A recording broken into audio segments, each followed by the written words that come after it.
तो अब आपका 7th क्वेश्चन आएगा ये, ठीक है। तो आपका ये जो टोटल है ये आपका एक नोड होगा, ठीक है। तो इसको मैं रेफरेंस ले लेता हूँ। तो सबसे पहले मैं इसको नोडल एनालिसिस से करूँगा, ठीक है। The question is find voltages and currents, ठीक है। अब सबसे पहले मैं ये लिख लेता हूँ V1 इज इक्वल्स टू, ये कितना आपका 8। So V1 is equals to 8 times I1 because current is entering the positive of the reference. I2 current is entering the positive, so V3 is equals to 6 times I2 and I1 current आया and I2 इस side चला गया, तो यहाँ पे कितना जाएगा I1 minus I2. This is tracking the currents, ठीक है। So V2 is equals to, this current is entering the positive of the reference, so plus 3 into current is I1 minus I2, ठीक है। ये रिलेशंस काम आएंगे आपके। Now अब मैं क्या करता हूँ, इस नोड के अलावा मेरे पास सिर्फ एक और नोड है, वो क्या है, एक आपका है V1 और एक आपका है V2, ठीक है। एंड दिस, ये टोटल एक ही तो नोड है ना, बिकॉज ये वायर जो है ये एक ही नोड ही तो कहलाएगा। So this total node is V1 and this total, ये जो टोटल है ये V2 है आपका। नाउ अगर इस, ये क्या है आपका ज़ीरो पोटेंशियल है, इसको आपको लेना होगा, ठीक है। ज़ीरो भी ले सकते हो आप, कुछ भी ले सकते हो। इस ज़ीरो के हिसाब से ये V1 पोटेंशियल है, इस ज़ीरो के हिसाब से ये V2 पोटेंशियल है, ठीक है। ये रेफरेंस आपको लेना होता है नोडल एनालिसिस में, ठीक है।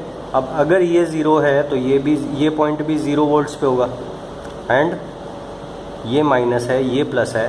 सो दिस टर्मिनल, अगर ये टर्मिनल 0 है and this terminal would be 30 higher than this terminal. So ये ऊपर वाला जो टर्मिनल होगा आपका, ये जो ऊपर वाला टर्मिनल है विच इज़ V2, ठीक है।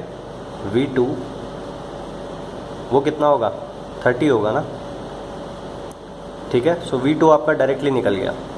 अगर आप इस पोटेंशियल को 0 बोलते हो तो ये 30 है, इसको 10 बोलते हो सो ये क्या है 40 है, इसको 20 बोलते हो सो ये 20 प्लस 30 50 है, इसको 30 बोलते हो तो 30 प्लस 30 60 है। सो जो भी यहाँ पोटेंशियल है उससे 30 ज़्यादा यहाँ पे पोटेंशियल होगा, because this is a ideal voltage source, ठीक है। सो V2 आपको पता लग गया, आपको बस V1 निकालना है, ठीक है। नाउ मैं फिर से डायग्राम बना देता हूँ। तो मैंने ये फिर से डायग्राम बना दिया, ये V1 V2 V3 मैंने अब शो नहीं करा, ठीक है। ये मैंने आपको बता दिया, अगर आप इस पोटेंशियल को 0 बोलते हो तो ये भी 0 होगा, ये भी 0 होगा, ये भी 0 होगा, बिकॉज ये तीनों एक ही नोड है। ये 30 पे होगा और इसको मैंने V1 बोला है, ठीक है। नाउ अब मैं क्या करने जा रहा हूँ, KCL अप्लाई करूँगा at V1 node, KCL at the rate V1। So मैं क्या करूँगा, मैं, क्योंकि मेरे पास कोई रेफरेंस नहीं है तो मैं सब कुछ क्या लूँगा, leaving. So sum of leaving current is equals to 0। So now leaving current कितना होगा, ये करंट यहाँ से लीव कर रहा है, सो ये प्लस ये माइनस, ठीक है। ये प्लस ये माइनस के हिसाब से ये पोटेंशियल कितना होगा, V1 माइनस 30, ठीक है। सो V1 माइनस 30 करंट निकालना है ना मेरे को, तो divided by 8, this is the current which is in this direction, ठीक है। फिर उसके बाद एक करंट इस डायरेक्शन में लीव करेगा, सो ये प्लस ये माइनस ये V1 है, सो करंट नीचे की तरफ जाएगा V1/3, सो ये V1 minus 30 divided by 8 plus this current which is V1/3 plus this current which is leaving which is V1/6, ठीक है। नाउ अब आपको इन तीनों का एलसीएम लेना होगा, तो ये आएगा आपका 24, आपका ये होगा 3 into V1 minus 30 plus 8V1 plus 4V1 is equals to 0। ये यहाँ पे 0 जाके ये इधर मल्टीप्लाई होगा तो 0 हो जाएगा। Now 3V1 plus 8V1 plus 4V1 कितना हो जाएगा, 8 and 3 11, 11 and 4 15, एंड ये कितना होगा 3 इंटू 30, ये आपका माइनस 90 होगा, एंड माइनस 90 इधर जाएगा तो आपका कितना हो जाएगा प्लस 90, एंड ये हो जाएगा आपका 6। So V1 is equals to 6 volts. ठीक है, सो V1 आपका आ गया 6 वोल्ट्स। अब ये जो मैंने V1 लिखा था ना, इसको V समझना। क्यों? बिकॉज V1 उसने ऑलरेडी मेंशन किया हुआ था ना ये चीज़। ठीक है, तो ये V1 की जगह सपोज़ ये जो भी मैंने अभी तक लिखा ये सब V है। ठीक है, सब V है। नाउ अब आपको इस पॉइंट पे पोटेंशियल पता लग गया। ठीक है, नाउ यहाँ पर पोटेंशियल कितना है? 6। ठीक है, सो अब आपको इस तरह से देखना है।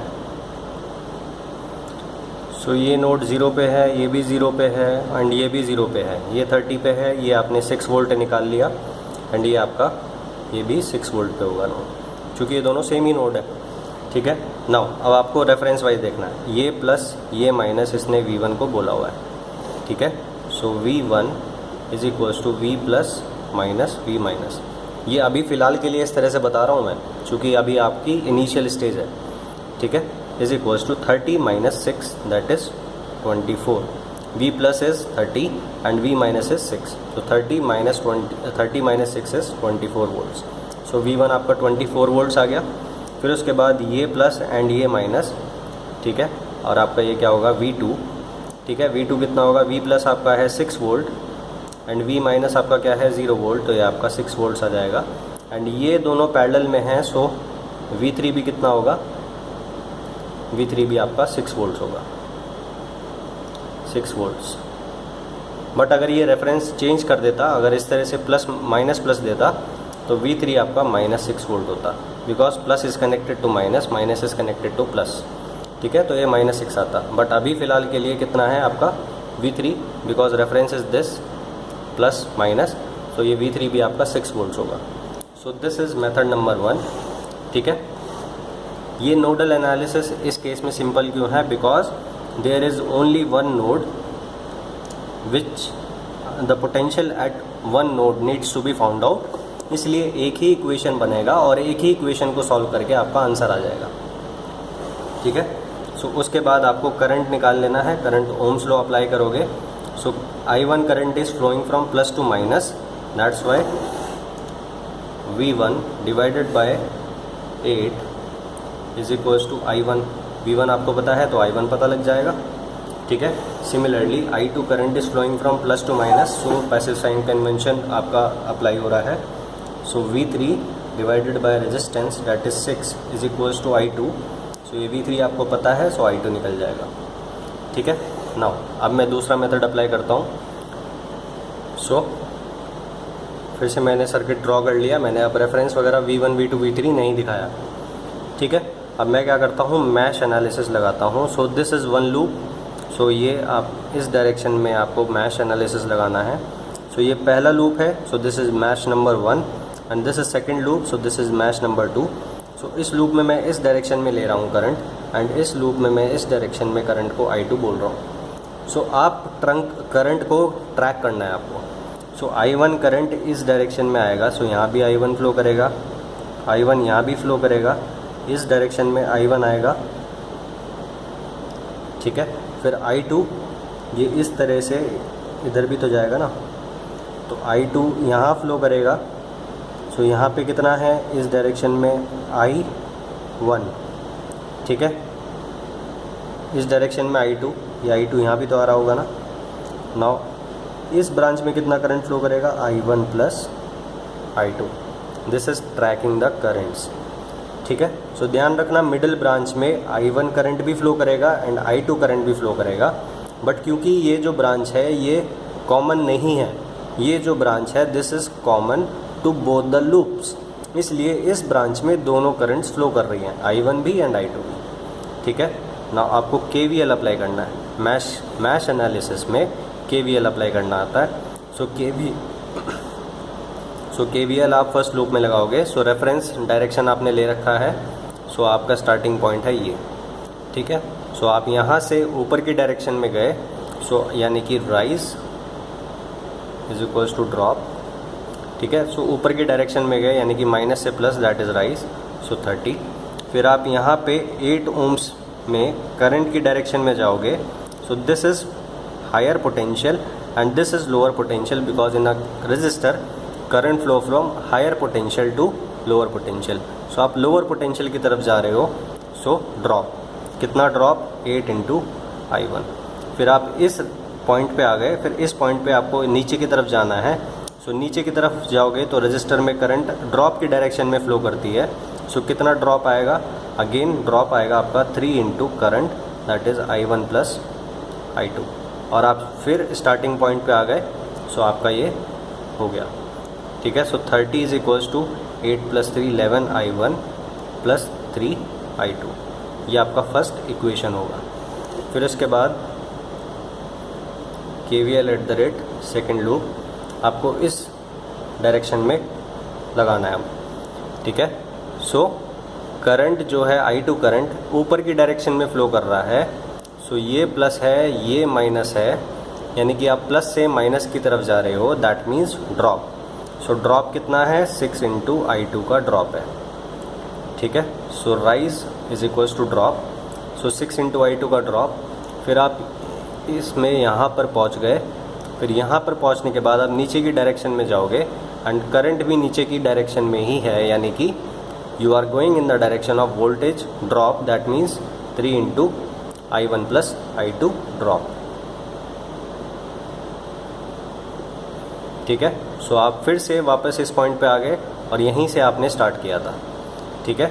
सो यहाँ राइज में कुछ भी नहीं आया, सो राइज ये आपका इक्वेशन होगा 6 I2 प्लस ये 3 I2 और आएगा, सो ये 9 I2 आपका हो जाएगा और ये आपका I2 यहाँ से ख़त्म हो जाएगा, ठीक है। फिर ये 3 कॉमन लोगे, सो यहाँ पे 0 है, सो ये 3 और ये 3 बचेगा, ठीक है। So 3 I2 plus I1 is equals to 0, that means I1 is equals to minus 3 I2, ये आपने यहाँ से निकाल लिया, ठीक है। अब इसको इसमें सब्स्टिट्यूट करना है। So 30 is equals to 11 into I1, so 11 into minus 3, that means minus 33 into I2 plus 3 I2, minus 33 plus this is equals to minus 30 I2, minus 30 and 30 cancels, so I2 is equals to minus 1 amperes, ठीक है। Now अगर I2 minus 1 ampere है, I2 इस direction में flow कर रहा है, सो इस डायरेक्शन में कितना करंट होगा, 1 एम्पियर, बिकॉज उस डायरेक्शन में माइनस 1 एम्पियर है, सो एक्चुअली में इस डायरेक्शन में प्लस 1 एम्पियर होगा ना। सो इस डायरेक्शन में प्लस 1 एम्पियर करंट है। नाउ I1 करंट कितना होगा, I1 will be minus 3 into I2, minus 3 I2 कितना है आपका माइनस 1, सो यह होगा आपका प्लस 3 एम्पियर्स, ठीक है। सो I1 की डायरेक्शन कितनी है, ये है, सो ये आपका कितना होगा 3 एम्पियर्स, ठीक है। नाउ अब जो मैंने I2 लिया वो एग्जामिनर का I2 नहीं है, सो इस I2 को आप भूल जाओ। आपको ये करंट निकालना था, एग्जामिनर ने इस डायरेक्शन के हिसाब से करंट को बोला था I1, और आपने ये निकाल लिया that I1 is equals to 3 ampere, और आपने ये निकाल लिया दैट दिस करंट, इसको एग्जामिनर ने बोला था I2, ये कितना है 1 एम्पियर, ठीक है। अब ये सब करंट निकल गई, 3 एम्पियर करंट आई, 1 एम्पियर इधर चली गई, तो इधर कितना जाएगा, 3 एम्पियर इधर आई, 1 एम्पियर उधर चली गई, तो इधर ये I1 प्लस I2 भूल जाओ ना, ठीक है। चूँकि एग्जामिनर के हिसाब से ये करंट I1 है, ये करंट I2 है, ठीक है। मैंने अपना मेथड निकाल के ये दोनों करंट निकाल ली जो उसने बोला था। Now this current will be 3 में से 1 चला गया, तो नीचे के डायरेक्शन में 2 एम्पियर आएगा। नाउ अब आपको प्लस माइनस के हिसाब से 1 एम्पियर, ये 6 वोल्ट आएगा। फिर आपका इस डायरेक्शन में कितना करंट है 3, सो 3 इंटू 8 24 वोल्ट्स आएगा, और फिर आपका ये जो है 2 इंटू 3 6 वोल्ट आपका आएगा, ठीक है, ठीक है। तो आपको करंट्स पता है, तो ये V1 था, ये V2 था और ये V3 था, ठीक है। सो V1 V2 V3 भी वही सेम चीज़ आएगी बिल्कुल, ठीक है, वही सेम। अब उसके बाद मैं अब ईजीएस्ट सॉल्यूशन आपको बताऊंगा, जो सिर्फ उसको आता है जिसको नेटवर्क अच्छे से आती है, ठीक है, सिर्फ वो ही इस तरह से सॉल्व कर पाएगा, ठीक है। तो फिर से मैंने सर्किट को बना लिया। अब उसके बाद देखना मैं क्या करता हूँ, 3 ohms mean 6 ohms parallel to 6 ohms, ठीक है। तो अब मैं फिर से सर्किट बनाता हूँ प्लस माइनस 30, और इस ब्रांच को मैं जो 3 ohms वाली ब्रांच है इसको 2 रजिस्टर से रिप्लेस कर देता हूँ, ये भी 6 एंड ये भी 6, ठीक है। नाउ ये जो 30 वोल्ट्स है ये आपका 8 हो गया, ठीक है। अब आप देखोगे that 6 parallel to 6 parallel to 6, ठीक है। सो 6 ओम रजिस्टर कितने हैं 3, सो ये नेट आपको कितना आएगा 6/3 डेट इज़ 2 ओम्स। तो इन तीनों का जो इक्विवेलेंट आएगा, क्योंकि तीनों पैरेलल में हैं तो 6 ओम के रेजिस्टेंस पैरेलल में हैं तो 6/3 इनका नेट होगा, ठीक है। इसीलिए मैंने इसको 6/6 करके लिखा था, 6 पैरेलल टू 6, ठीक है। तो यहाँ से आपका ये सर्किट क्या हो जाएगा 30 और ये आपका 8 होगा और ये आपका अब इक्विवेलेंट क्या हो जाएगा 2 ओम्स, ठीक है। ये आपका 8, नाउ 8 एंड 2 10, सो करंट कितना फ्लो करेगा, करंट फ्लो करेगा 30 डिवाइडेड बाय 10 यानी कि 3 amperes. So source is sending a current of 3 ampere. अब 3 एम्पियर करंट को हर जगह आपको डिनोट कर देना है प्रीवियस डायग्राम में, ठीक है। तो 3 एम्पियर करंट आएगा, तो 3 एम्पियर करंट यहाँ भी तो आएगा, ठीक है। सो 3 एम्पियर करंट यहाँ भी तो आएगा। नाउ 3 एम्पियर करंट को 3 पाथ दिखाई देंगे, ठीक है। एक ये पाथ और एक ये पाथ और एक ये पाथ, ठीक है। अब तीनों पाथ इक्वल रेजिस्टेंस के हैं, सो तीनों में इक्वली डिवाइड हो जाएगी करंट। सो यहाँ पे भी 1 एम्पियर जाएगा, यहाँ पे भी 1 एम्पियर जाएगा एंड यहाँ पे भी 1 एम्पियर जाएगा, ठीक है। दैट मीन्स यहाँ पे 2 एम्पियर जाएगा, ठीक है। यहाँ 2 एम्पियर जा रहा है यानी कि 3 ओम वाली ब्रांच में कितना करंट जा रहा है 2 एम्पियर एंड इसमें कितना जा रहा है करंट आपका 1 एम्पियर, ठीक है। इस तरह से अब मैं इसको डायरेक्टली यहाँ भी बता सकता था बट आपको कन्फ्यूजन होता। मैं यहाँ पे किस तरह से बता सकता था, मैं ऑलरेडी जानता हूँ दैट 3 इज़ 6 पैरेलल टू 6, ठीक है। And 3 ohm is a smaller resistance, तो जिसमें रेजिस्टेंस कम होता है उसमें करंट ज़्यादा होता है। सो ये 3 जो है that is half of 6, so इसमें जो करंट जाएगा that is twice of current flowing in this. So यहाँ पे जब 3 एम्पियर डिवाइड होगा सो ये 2:1 में डिवाइड होगा। सो 2 जो है वो लोअर रेजिस्टेंस में जाएगा एंड 1 जो है वो हायर रेजिस्टेंस में जाएगा बिकॉज हायर में कम करंट फ्लो करता है। सो मैं डायरेक्टली यहाँ भी बता सकता था, ठीक है। सो आपको 2 एम्पियर पता लग गया, 1 एम्पियर पता लग गया, 3 एम्पियर पता लग गया। इसको एग्जामिनर ने I1 बोला है, so I1 is equal to 3 ampere. इसको एग्जामिनर ने I2 बोला है, so I2 is equal to 1 ampere. ये प्लस ये माइनस ये V2 है, सो 3 × 2 6 वोल्ट है आपका V2, ठीक है। ये भी आपका 6 वोल्ट होगा V3 एंड ये आपका प्लस ये आपका माइनस 3 × 8 24 वोल्ट्स ये आपका V1 हो जाएगा, ठीक है।